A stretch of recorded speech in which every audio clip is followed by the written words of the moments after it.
একবার হযরত আলী ঘরে আসলেন আর তখনই মা ফাতেমা বললেন, আমি কিছু কাঠ কেটেছি, এগুলো বাজারে নিয়ে বিক্রি করুন আর খাবারের জন্য কিছু নিয়ে আসুন।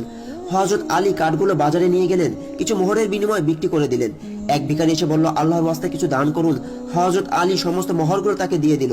বাড়ি ফেরার পথে হযরত আলীর কাছে আরো একজন লোক আসলো। তিনি জিজ্ঞাসা করলেন, হে আলী, তুমি কি উটটা কিনবে? হযরত আলী বললেন, আমার কাছে তো কেনার মতো কোনো অর্থ নেই। লোকটি বলল, আমি তোমাকে ধার দিলাম। এটা বলে লোকটি সেখান থেকে চলে গেল। এর কিছু পরেই আরেকজন লোক আসলো, এসে বলল, হে আলী, তোমার উটটা তো অনেক সুন্দর, তুমি কি এটা বিক্রি করবে?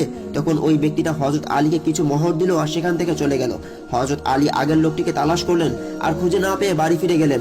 এসে দেখলেন নবী করিম সাল্লাল্লাহু আলাইহি ওয়াসাল্লাম ওনার ঘরে বসা। নবীজি বললেন, আলী, উটের কাহিনী কি তুমি শোনাবে নাকি আমি শোনাবো? হযরত আলী বললেন, আপনি শোনান হুজুর। নবীজি বললেন, উটের সাথে প্রথম ব্যক্তিটা ছিল জিব্রাইল, আর যে উট কিনেছে সে হলো ইসরাফিল, আর এটি ছিল সেই জান্নাতি উট যেই উটে হযরত ফাতেমা জান্নাতে চড়ে বেড়াবেন। সুবহানাল্লাহ।